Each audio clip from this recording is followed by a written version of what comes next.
जय माता दी। Welcome back to Manraj blog. कैसे हैं आप सभी? होप आप सभी बहुत अच्छे होंगे। आज इस ब्लॉग में मैं आपको एक ऐसी जानकारी देने वाली हूँ जो आप सभी के बहुत हेल्पफुल रहेगी। सो एंड तक जरूर देखिएगा इस ब्लॉग को, जो आपके लिए काफी जरूरी होगा। सबसे पहले आप सभी को नवरात्रि की ढेर सारी शुभकामनाएं। ये एक पीक टाइम चल रहा है कि जिसमें आप वैष्णो माता के दर्शन करके आ सकते हैं और माता की बहुत सारी ब्लेसिंग ले सकते हैं।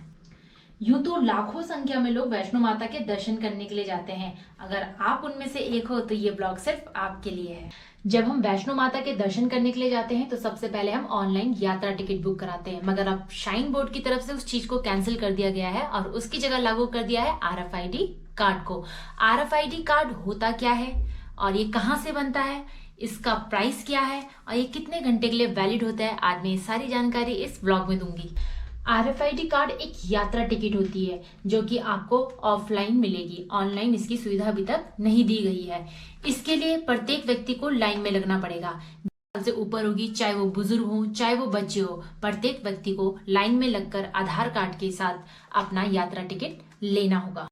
आपको अगर RFID कार्ड बनाना है तो इसके लिए आपको कटरा के बस अड्डे से आपको काउंटर मिल जाएगा। आप वहां पे भी अपना RFID कार्ड बना सकते हैं, या तो फिर जब आप वैष्णो माता के दर्शन करने के लिए आते हैं, जो सबसे पहले एंट्री गेट आता है, आप वहां से भी अपना RFID कार्ड बना सकते हैं। RFID कार्ड बनाने की जो टाइमिंग होती है काउंटर्स की, वो 10 बजे से शाम के 10 बजे तक।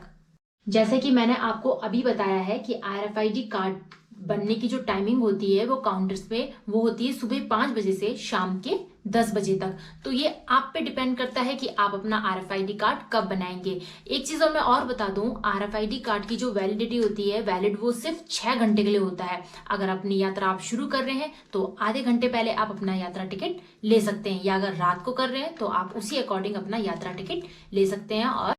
और RFID कार्ड के टोटल 23 काउंटर हैं जिससे आप इजिली अपना RFID कार्ड बना सकते हैं।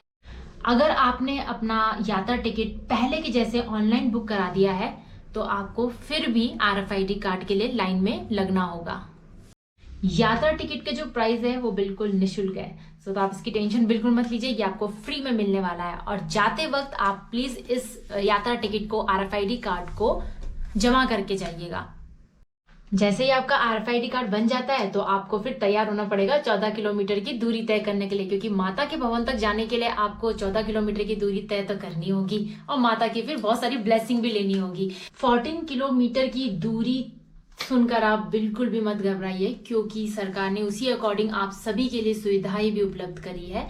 जैसे कि आप जा सकते हो पालकी में, या तो आप जा सकते हो घोड़े पे, या तो आप जा सकते हो टैक्सी कार, बैटरी कार भी बोल सकते हैं। और बच्चे के लिए भी बहुत ज्यादा सुविधाएं हैं, वहां पे बच्चों के लिए भी छोटी छोटी कार उपलब्ध हो जाएगी।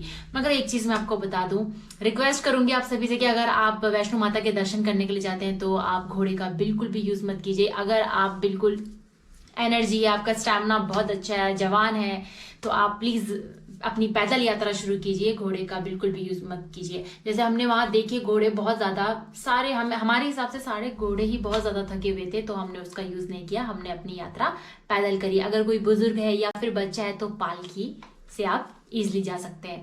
जब आप माता वैष्णो देवी के दर्शन शुरू करेंगे तो सबसे पहले आपको बाणगंगा होके जाना पड़ेगा। फिर कुछ दूरी तय करने के बाद आपको मिलेंगे चरण पादुका। ये वही स्थान है जहां से माता ने पीछे मुड़ के भैरव को देखा था।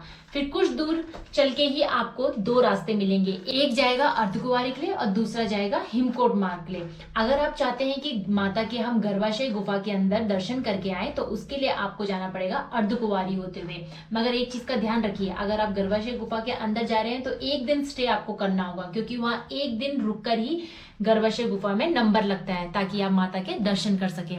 अगर आपको दूसरे मार्ग से जाना है तो वहां पे आपको सारी टैक्सी कार उपलब्ध हो जाएगी, जहां से आप टैक्सी से इजिली माता के दर्शन कर सकते हैं। और अगर अर्धकुंवारी वाला रास्ता चुना है तो ये बात भी ध्यान में रखिएगा, जब अर्धकुंवारी के आप दर्शन कर लेते हैं, गर्भाशय गुफा के आप दर्शन कर लेते हैं, तो उसके बाद आपको कोई भी वहां पे शॉप नहीं मिलेगी खाने पीने की। आपको रोड की तरफ से जो इंद्रप्रस्था भोजनालय है आपको उसी पर निर्भर रहना पड़ेगा, या तो फिर अपने साथ कुछ खाने पीने का सामान जरूर रखिएगा। माता के दर्शन करने के बाद भैरव जी के दर्शन जरूर कीजिएगा, क्योंकि उनके बिना तो दर्शन अधूरे हैं।